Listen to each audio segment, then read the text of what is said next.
You have to say, don't. Hare Krishna. Thank you very much for Hare Krishna, dear devotees. We'll start with Mangalasran. Look alive, please. Look alive.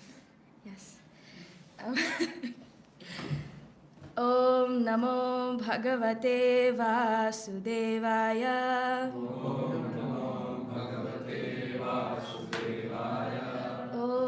Namo Bhagavate Vasudevaya.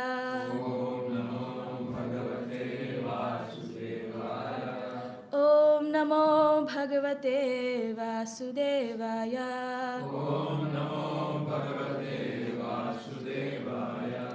O my Lord, the all-pervading personality of Godhead, I offer my respectful obeisances unto you. Narayanam namaskritya naram chaiva narottamam devim saraswatim vyasam tato jayam udiraye. Before reciting the Srimad Bhagavatam, which is the very means of conquest, one should offer respectful obeisances unto the personality of Godhead, Narayana, unto Narayan Rishi, the supermost human being, unto Mother Saraswati, the goddess of learning, and unto Srila Vyasadeva, the author. Nashtaprayeshu bhadreshu nityam bhagavata sevaya bhagavati uttama shloke bhakti bhavati naishtiki. By regular attendance in classes on the Bhagavatam and by rendering of service to the pure devotee, all that is troublesome to the heart is almost completely destroyed. And loving service unto the personality of Godhead, who is praised with transcendental sounds, is established as an irrevocable fact. Om Ajnanatimiram Yasya Jnananjana Shalakaya Chakshurmilitam Yena Tasmai Shri Guruve Namaha. I was born in the darkest of ignorance, and my spiritual master opened my eyes with the torchlight of knowledge. I offer my respectful obeisances unto him. Hare Krishna. A bit chaotic this morning, especially because I underestimated how long it's going to take me to get to the temple, but I got here in time, so that's all that matters. In the process of leaving my place in a hurry, I also forgot my laptop, which had notes in it. But I'm just hoping that I can recall at least some of it by the mercy of Lord Nityananda. And also, when I started reading the verses that we are to cover, 10, 15, 20 to 27, I see that it's just the Gopas, asking Krishna and Balaram to go to the Talavan forest and defeat Dhenukasur, right? There's nothing much going on. They don't even begin going to the forest, and I'm like, okay, what am I supposed to talk about? But whatever things I was able to retain and realize, I will try to share that. So I was giving you dialogue so you could pull it up. I was looking at it here, I was like, okay, maybe you can also see that I was lost. No, not good.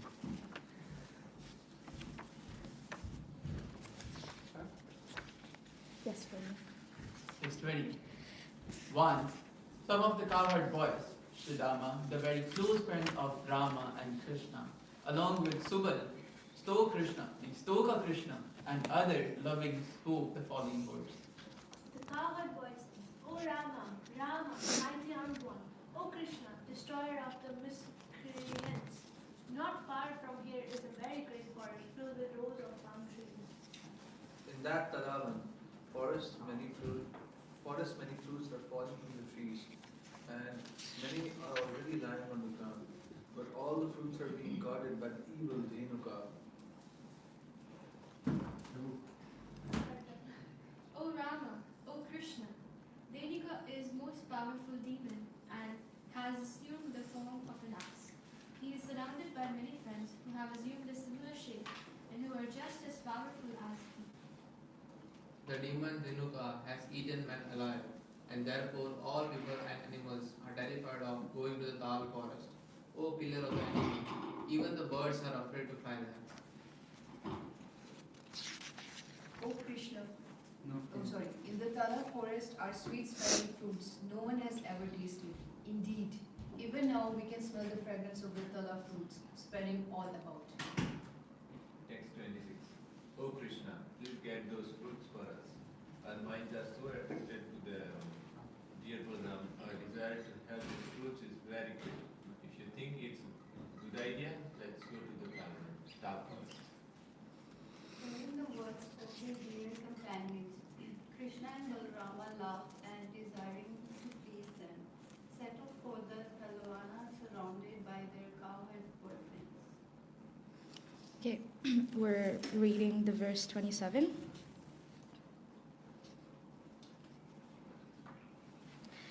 Evam suhridvacha shrutva suhrid priya chikirshaya rahasya jagmatur gopair vrito talavanam prabhu.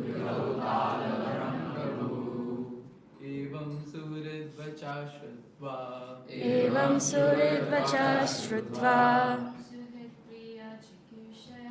Suhrid priya chikirshaya Rahasya jagmatur gopair Vrato talamanam prabhu. Evam suridvacha shrutva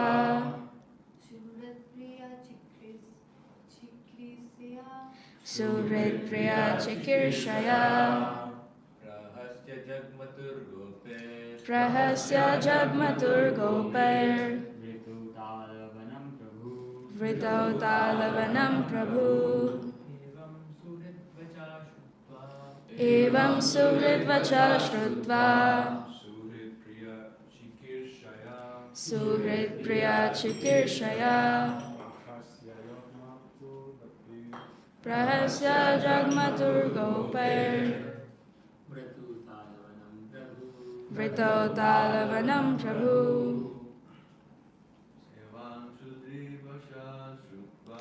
Evam suhridvacha shrutva Suhrid priya chikirshaya Prahasya jagmatur gopair Vrito talavanam prabhu. Very well. Word to word all together. Evam, thus, Suhrid, of their friends, Vachaha, the words, Shrutva, hearing, Suhrid, to their friends, Priya, pleasure, Chikirshaya, desiring to give, Prahasya, laughing, Jagmatuh, the two of them went, Gopai, by the cowherd boys, Vritao, surrounded, Talavanam, to the Tala forest, Prabhu, the two lords. Translation altogether. Hearing the words of their deep friend, Krishna and Balaram laughed, and desiring to please them, set off to the Talavan, surrounded by their cowherd boyfriends. You already got the chance to be born first.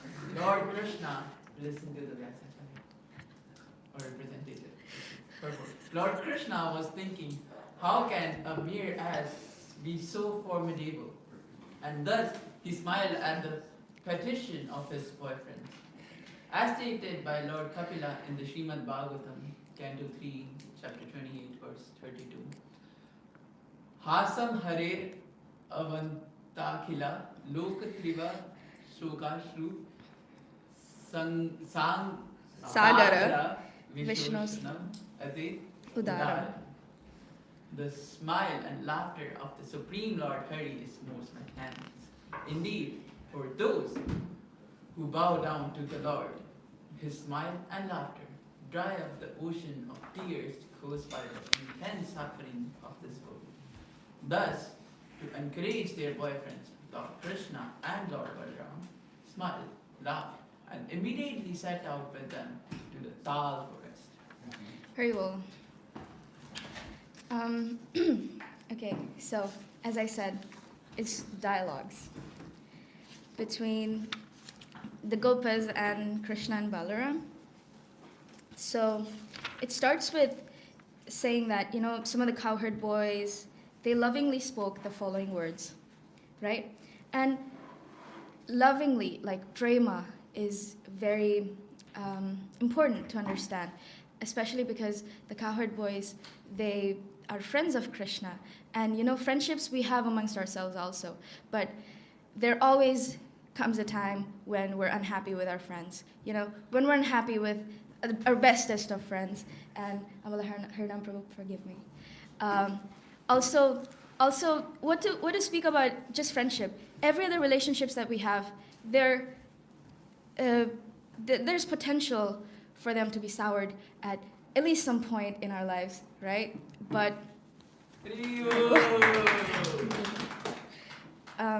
but the friendship relationship that the Gopas have with Krishna is the truest form of friendship that exists. It's the highest, it's the perfection of friendship, right? And so whatever they ask of Krishna, it's out of love. It's not out of demands, and that is something that we'll also talk about in the future verses. But yeah, another thing that is written in the purport by Srila Prabhupada is that the Gopas, they were talking about the Talavan forest, right? But it's not like they themselves wanted to just enjoy the fruits of the forest. But they said, they asked Krishna and Balaram to go kill Dhenukasur so that, there's a way for Krishna and Balaram to do their Leela, basically. Because imagine if Krishna was just born and Krishna started like killing demons here and there without any harm caused by the demons, and demons are just existing, right? And Krishna's like going out and killing them.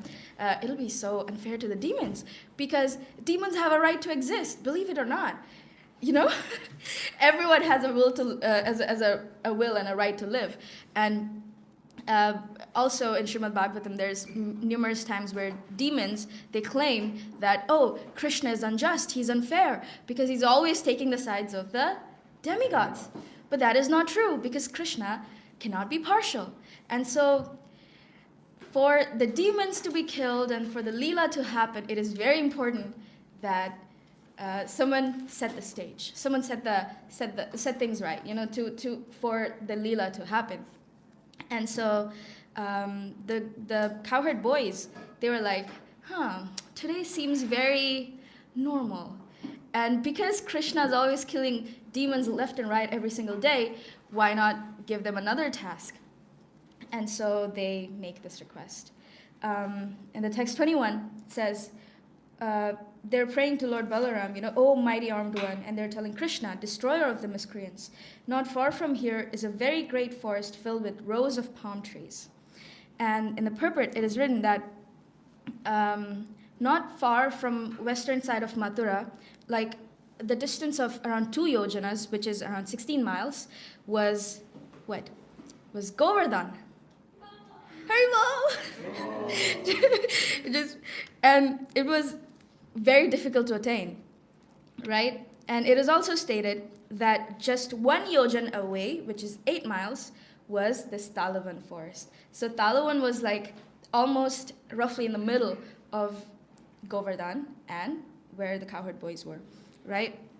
So it appears that it's located midway, and the Talavana forest is described as follows. The land there is even, smooth, and very expansive. So it's like a big piece of land, very smooth, very nice looking. There's a special kind of grass. There's no stones or pebbles. So it's ideal, a place that Krishna would love. And so another reason why the Gopas said we should go there.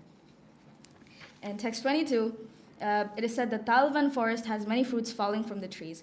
And when trees have flowers and they get fruits, and the fruits get very ripe, the branches cannot hold its weight, and so the fruits fall, right? And there's a very nice analogy, and also because we're trying to distribute Chaitanya Charitamritas, and the very name of the campaign is what? Be a gardener, right? What does it mean to be a gardener? I was recently listening to a lecture where I happened to hear about it, and it is said that until the trees bear flowers and until they bear fruits and the fruits ripe, it is very difficult to tell what the taste of fruit might be, right? But so, and being a gardener, it means that when you receive the bhakti lata seed, the seed of devotion, you can't have the seed by, like, it cannot manifest by itself. It has to manifest by the mercy of the Lord and through his devotees who are also in parampara. And just like you cannot have seeds without fruits and fruits without seeds, it's as confusing as that, but it's transcendently confusing in that sense. So when you get a seed, you sow the seed, and you have to nurture the seed very nicely. And nurture the seed with what in this sense? Because it's the seed of devotion. What do you nurture it with?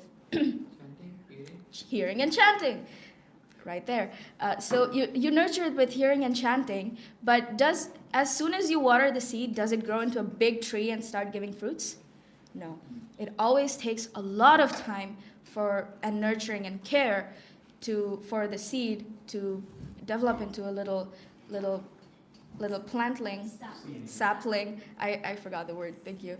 And then grow and grow and grow until it bears fruits, and then you can eat the fruits. So hearing and chanting, when we start hearing and chanting, we think, I've been hearing and chanting for this amount of time, X amount of years. Why is it that I'm not seeing any kind of changes in the love that I feel for Krishna? Why do I not feel closer to Krishna?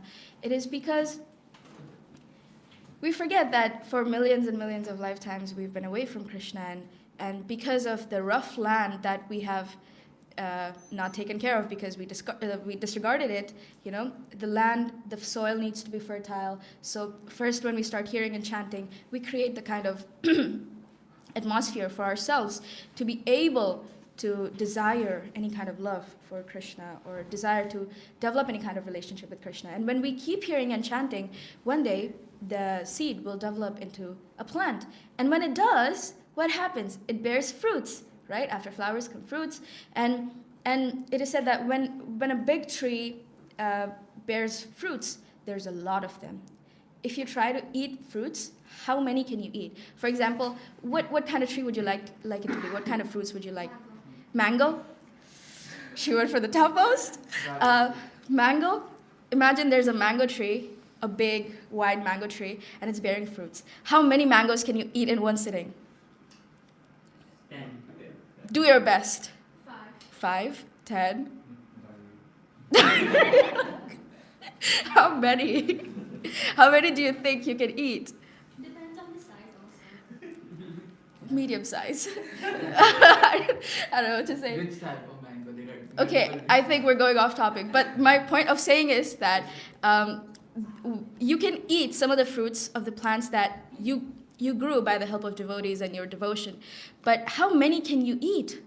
And if you don't eat fruits when they're ripe, what will happen? They will go to waste, basically. I don't want to say it will go bad because devotion never goes bad. But you harvest mangoes to a point that there's no way you or your family can eat or your friends can eat, so you have to give it to the general public, and you'll be like, please take it. And that's how we distribute books, You read, you be a gardener, you cultivate your Krishna consciousness in a way that it bears fruits. And when it bears fruits, there will come a time, like for me, book distribution feels very forced, for the lack of better words. And it is because my tree hasn't matured yet, right? But if you see Narada Muni, for example, or Srila Prabhupada, Krishna. Just a couple examples, but their trees, their tree has given such immense, amount of fruits that they can't help but they feel like they want to distribute it. So because they have tasted the fruits and they know how sweet the fruits are, they want everyone to be able to taste the sweetness of the fruits of the holy name. And so they distribute it. And even though book distribution might feel a bit forced at the start, but if we keep going by the mercy of the Lord and his devotees, we will be able to experience the joy that is to be felt when distributing the knowledge. That's one thing. Also, Dhenukasur, right? We're talking about Dhenukasur.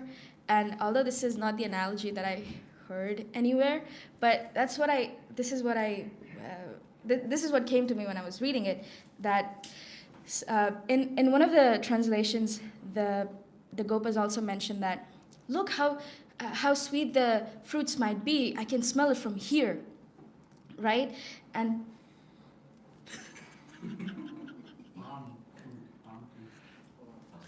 thank you.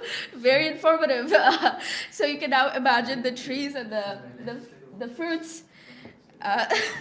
More immersive, I guess. But the point is that the analogy of Dhenukasur and the Talavan forest. The forest was publicly available, but no one could go there. Why? Because Dhenukasur was guarding it, right?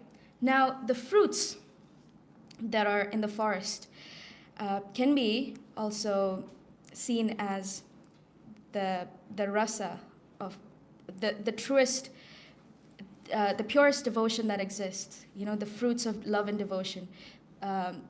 And the forest is publicly available, which also means that the fruit of devotion, or the tastiest fruit that is to exist, can be accessed by all, right? It is publicly available. Everyone knows its location. But what happens? Dhenukasur is guarding it. Dhenukasur can be also seen as false ego. For example, all of our anarthas, the fruit of pure devotion exists, and we know where it is, right? When you smell it, you can't see the fruit, but you smell it, like the Gopas were smelling it. It also means that before bhakti happens, you can almost smell it. Like in our initial days, a lot of us has felt this, that I don't know much about Krishna, but I can't help but wanting to go see him. I don't understand why I'm so attracted to Krishna. I don't understand why I'm so, I feel like I'm being pulled in, that I have no option. It is an indication that bhakti is about to blossom in your life. And so you can smell the fruit, right? You can smell the fruit, but when you go to get the fruit, you're quite unable to reach it. Why? Because there's so many things in between. There's your ego, my ego also. There's the ego, there's illusion, and there's thinking that I'm the greatest, and all the other anarthas that one can think of, lust, greed, pride, and whatnot. Right? All of that is Dhenukasur, and it stands between our way of getting to the fruits. And so, yeah, I think this is a nice analogy that we could think of. And yeah, so I was also reading like one of the purports, and it said that the Supreme Personality of Godhead and what the Gopas were thinking, that Krishna has already killed terrible demons like Bakasur and Agasur. What is so special about this obnoxious jackass named Dhenuka, who has become the public enemy #1 of Vrindavan? When I read this, I was stunned.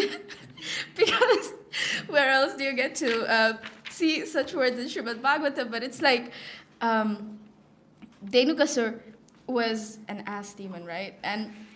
And asses by nature, they're very unfortunate. Because when they were born, they signed up for work without, like, labor without love, basically, right? Because they're always used to carry things, carry people, and they're never given a lot of love, because we don't even consider them likable in many senses. But you know what else an ass is? He's also very stubborn.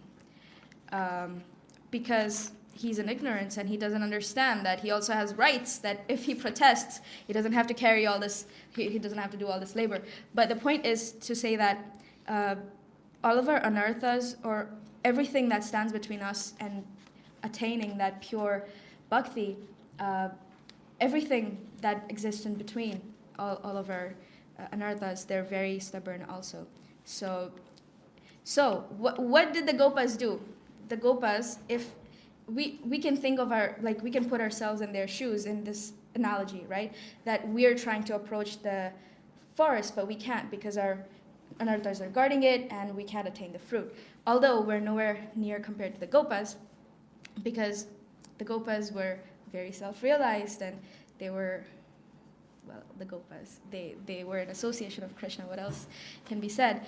But the point is that the Gopas didn't go try to get the fruits by themselves. They didn't try to defeat Denakasur by themselves. What did they do? They asked Krishna and Balaram, can you please kill these demons? Can you please eliminate this demon also, so that we can finally get to the forest and attain the fruits of the palm trees in the sense.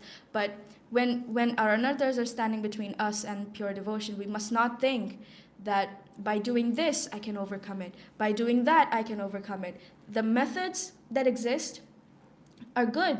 They're tools. But without surrendering to the Lord, it is very difficult, and it takes very long, because even yogis are able to get themselves to the platform of what?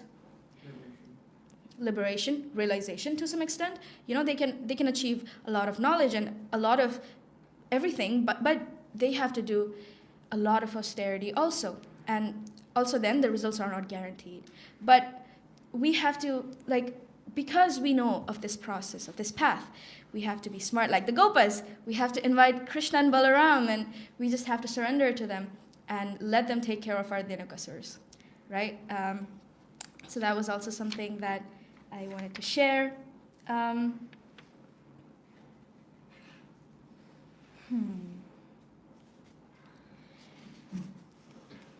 Is it funny? Is there something anyone would like to add by the time I see what I have to say next, because I forgot? Anyone? Vishesh Prabhu.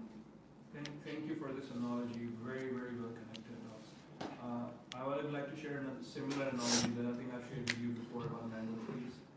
Is that the Indian mango farmers have the wisdom that when the plants are growing and the trees are still somewhat small, they are flowering, they don't let them fruit. They cut off the flowers and let the trees grow to the full extent, and then they let them fruit.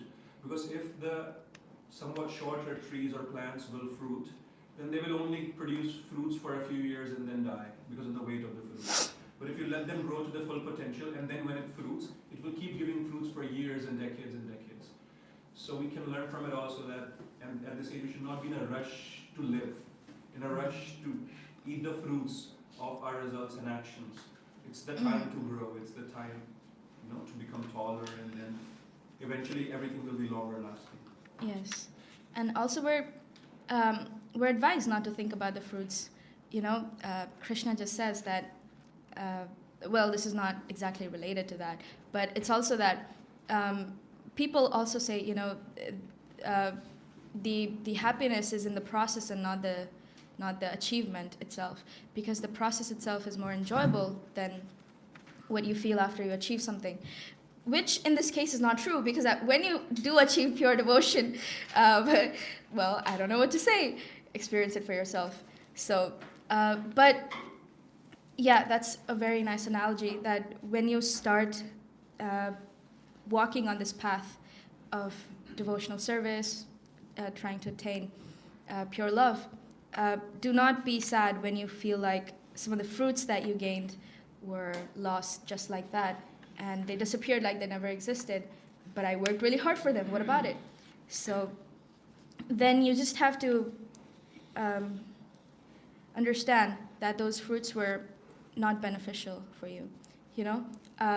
I do not remember where I've read this, but in the prayer to the Lord, a devotee was saying, like in Srimad Bhagavatam itself, that Lord, if you so desire, give me the fruits that I pray for, but only if they're good for me, only if they're beneficial to me attaining you and love for you. Only then do you satisfy this desire of mine.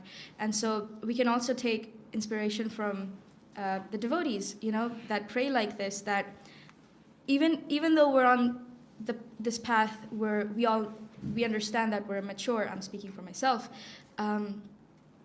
and we still have desires, because we still have to live in this material world. I desire to graduate. God. And so I do wish Krishna helps me with this desire, because I don't know what I'll do without it. But it's like when you pray to Krishna, you tell him, Lord, I have this desire, and I think it is crucial for me for this to happen, in order for me to come to the platform of being able to serve you better, of being able to have more resources, to be able to think of you more. And even so, if your desire, and if this is beneficial for me, please grant me this desire. And that is the correct way to pray. Because the Gopas, even after saying all that, they were thinking of like, yeah, we can't get the fruits. The Vrindavan Vasis are also like bereft of the taste of this fruit. But they also did mention that only if you desire, only if you see it fit, should you go kill this Dhenukasur, right? So we can have the fruits. And it shows how surrendered the Gopas were to Krishna. And we're fortunate to be able to read about the pastimes in such detail, because I was given a few verses and I'm like, okay. And then I read it and it's just dialogue. And I'm like, okay, all of this was recorded just like that? Like, I can't imagine, all this happened Lord knows when, how many thousands and thousands and millions of years ago. Maybe it doesn't happen 5,000 years ago, but you know what I mean. It's like so what I mean is that all this intimate details, all the thinking of the Gopas and how the Gopas felt and what their intentions were, and everything is very nicely conserved, very nicely presented, and very nicely passed down, right? All of this happened years and years ago, and if Srimad Bhagavatam in its book form didn't exist, we would be unable to tap into this knowledge, right? And so it's like, I was on the bus when I realized that I forgot my laptop, and I was like, what am I gonna do? So I opened my phone, right, and I started going through Vedabase again.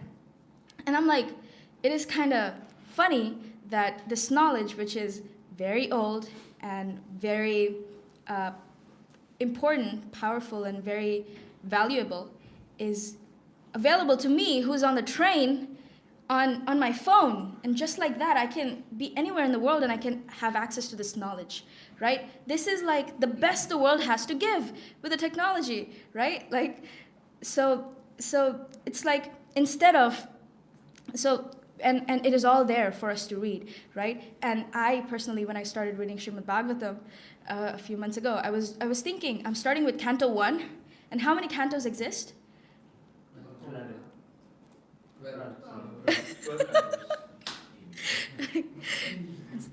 We understand. So 12 cantos exist, right? And so I am currently on Canto 3, and I'm like, it's taken me so long, what am I going to do? And I don't even think that I absorbed everything from Canto 1, because when I see references of Canto 1, I'm like, when did this happen? I have to go back. And I'm like, oh. and it's like, my memory is so bad that I can't retain 0.000.1% of what is in Srimad Bhagavatam. So what is the benefit of me reading Srimad Bhagavatam? I was thinking. And then I remembered the example of the basket, the straw basket, I forgot who the characters were in the story that we're taught, but I know that there was a person who had a very dirty basket, right? And they wanted to fill the basket of water, or their guru asked them to fill the basket of water. And so they go to the Ganges and they try to fill the water and they try to bring it for their guru, but all the water drains from the basket. It doesn't stay because it's a straw basket. And so the guru, the disciple goes to the guru and he's like, or she's like, well, I don't know, And so guru's like, go back and try again. So the disciple keeps trying, and defeated, they tell their guru that I don't know what to do anymore. I can't fill the water. And he's like, at least it's clean now, because it was very dirty. So, yes, Prabhu. I think just to help you with that story, the first question is, she goes to the guru and is like, I'm in these classes every day, but I can't seem to retain anything. Ah. And so then he sends her to the river to keep cleaning her basket. And it's like, in a class, even if we didn't retain anything, we're still getting purified by the Yes, yes. Thank you very much for that. Yes, I was also trying to get at the point that then I was reminded of the story, and I realized that even if I can't retain any of it, at least I'm hoping that I can realize it, or hope for it to purify my intentions and my heart at least, so that I'm able to better retain it in my next life, hopefully. and also I was thinking of it, about this, that everything that is to be understood is available. Knowledge is not far away. Knowledge about Krishna and how to attain pure love. It's not far away. It's right here. But when you look at Srimad Bhagavatam, all the books, it looks so daunting. Will I be able to read it at least once in my life? And I was wondering, even if I do read it, will I be able to retain anything in this life? And just Bhagavad Gita, reading Bhagavad Gita and understanding Bhagavad Gita is like a big task. It takes months. And then to read Srimad Bhagavatam, what about Chaitanya Charitamrita? When am I going to read it? And then I heard from this devotee, and they said that you just, like Srila Prabhupada, he worked really hard, very, very hard, to translate all the literature, to give his purports and his mood.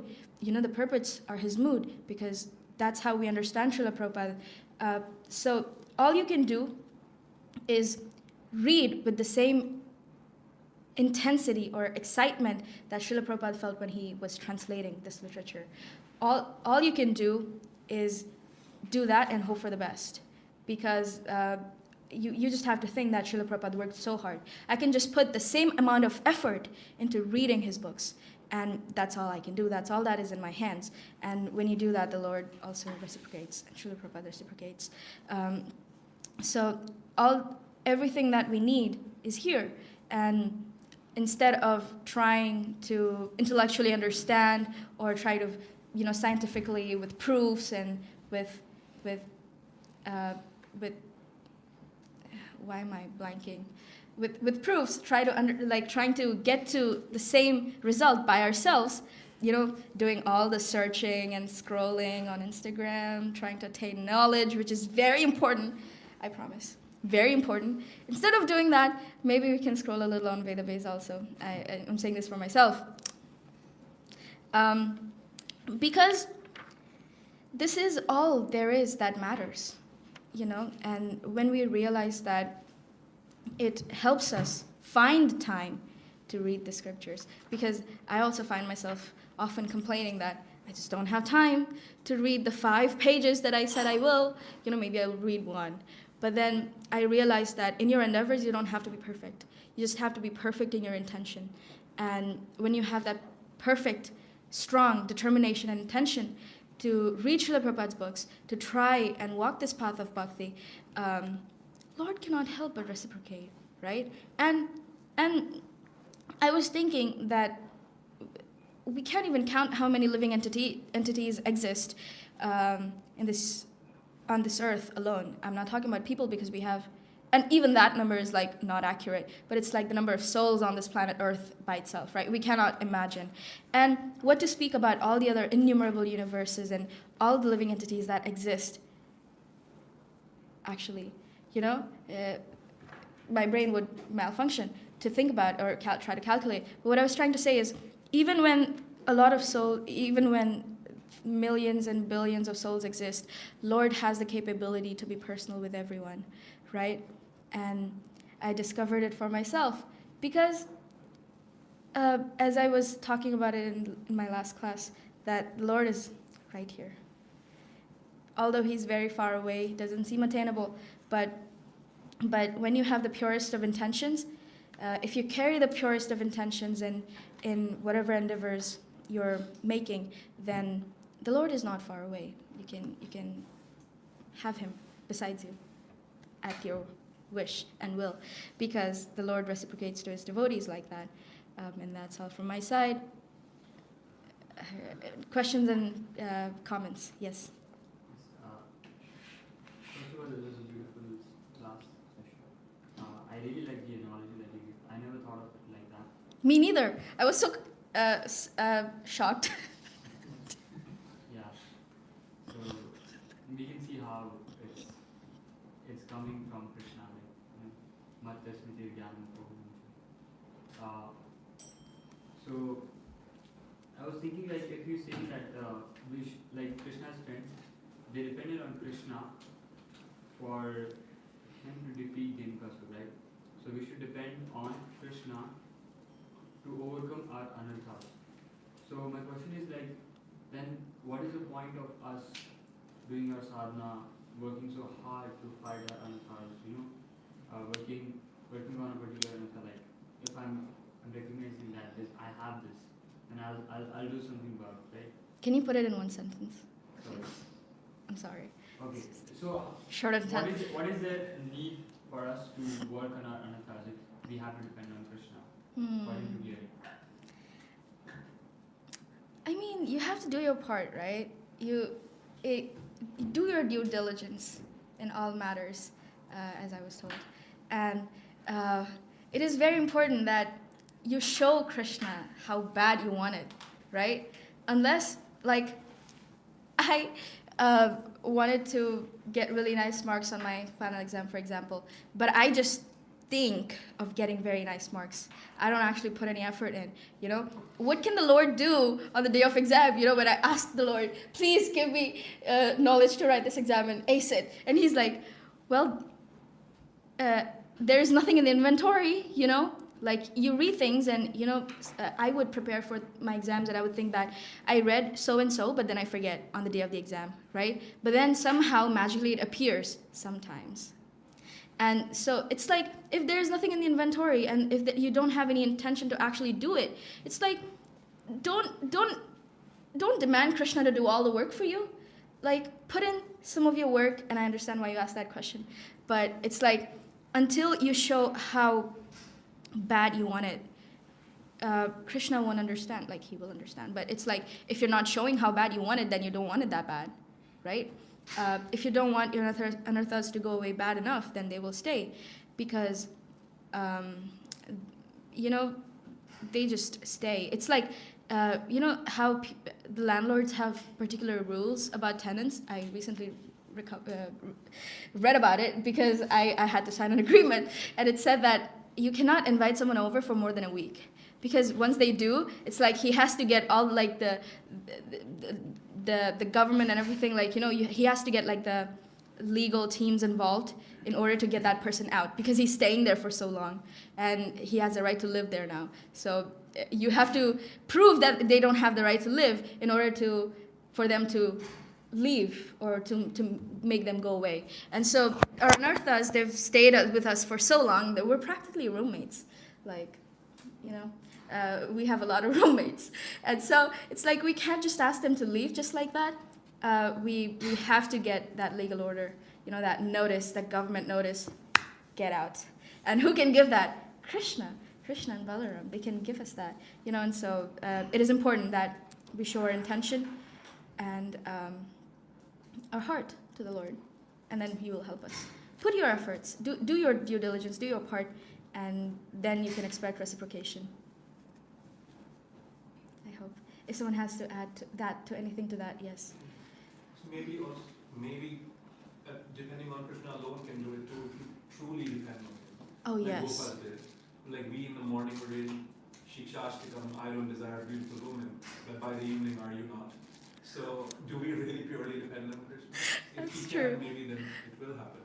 But then we don't, so we have to put in the effort. Yeah. In that sense, our what we feel towards Krishna right now, it's like very fleeting in a sense, although I don't want to use that term because I wouldn't want to. But it's like you have to, it comes very few times, the pure desire to be able to be with Krishna or to feel anything for Krishna. It comes very rarely. And because we haven't perfected ourselves in that sense, or haven't come to the full realization of a relationship with Krishna, when that is there, it's like, yes, you can't fully depend on the Lord because you're also in ignorance somehow. And so it is important to state our intentions through our efforts. But if you actually truly depend on Krishna, yes, he will take care of your desires before you even put it out. That's true. Thank you. Yes. I was thinking that like doing our sadhana is and doing our sadhana and whatever we do, chanting and stuff, it helps us to build that relationship with Krishna. Because why would anybody do the dirty work if you're not having a relationship with them?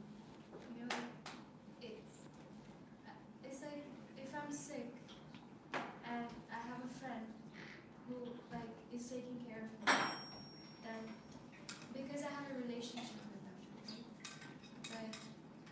Otherwise, he can just sanction whatever you need provide, like he can assign servants and stuff.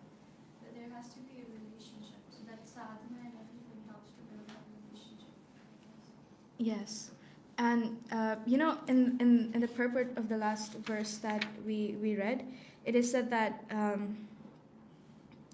the smile and laughter of the Supreme Lord Hari is most magnanimous. Indeed, for those who bow down to the Lord, his smile and laughter dry up the oceans of tears caused by the intense suffering of this world. And the Gopas could hear Krishna smile, see Krishna smile and hear him laugh, right? And also in Srimad Bhagavatam 1-17, the verse goes, Shrunvatam Swakata Krishna Punya Shravana Kirtana Hridyantasto Hyapradrani Vidunti. Anyone? Vidunoti Suhrit Satam. Right? It is said that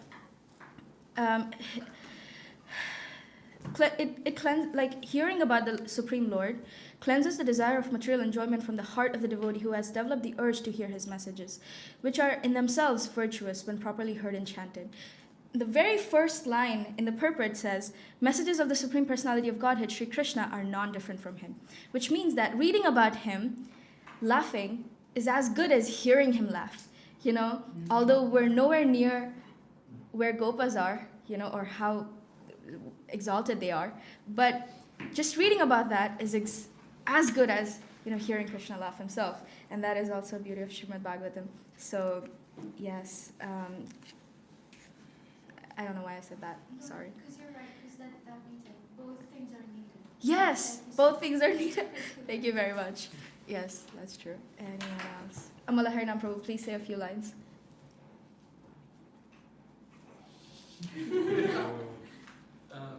I was just focusing on the question, on the analogy which you were giving, and then further you were saying.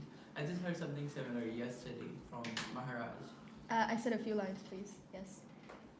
So, if we only think of getting the fruits, then we are thinking for ourselves, not for Krishna. And it should be to serve Krishna while chanting to serve Krishna. Yes. Yes. Even the Gopas weren't desiring the fruits for themselves. They were hoping that if Krishna kills Dhenukasur, all the Vrindavan Vasis can have the fruits. And so when we desire something, desire the fruits of something, we're desiring it for ourselves. But that is only proven false when we think of book distribution. Because if we're thinking, oh Lord, I wish that everyone can enjoy the fruits, and I also want to enjoy the fruits, then the Lord is like, okay, I'll give you some knowledge so that you can spread it also. So in that sense, yes, thank you very much. Ishan Prabhu, you had something? It was similar to this. Oh, Haribol. Anyone else? No one has something to say, so I'll share a little personal story about this fruit. When I was living in the south of India, it's called Nung. Do you know? Ishan?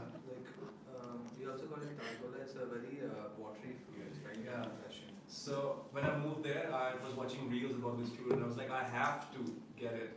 So At that time also this was there. Sorry? At that time this was there. Oh, I've had this fruit! Oh my god! It's a very nice fruit. It's close to coastal region, so you should have had it. I did too. Very rare, but they don't grow there. It's called ice apple. Oh yes, and they're very rarely sweet, No, there are sweet. No, from where I had, they were. Yeah, it's a water. From from the leaf. A drink. But the story is just that for a year I kept looking for it, I didn't find it. But when I found it, I was so happy, and when I ate it, I was like, this is it? Like, it wasn't even that tasty. Because it's not transcendental, Prabhu. If you were with the Gopas, you would have enjoyed a lot. But So, good. I think so but in life, that's I've also heard that, you know, Yeah, make the point. last point. You cannot be, you cannot, like, never mind, you know, honestly, never mind. I'll tell you later.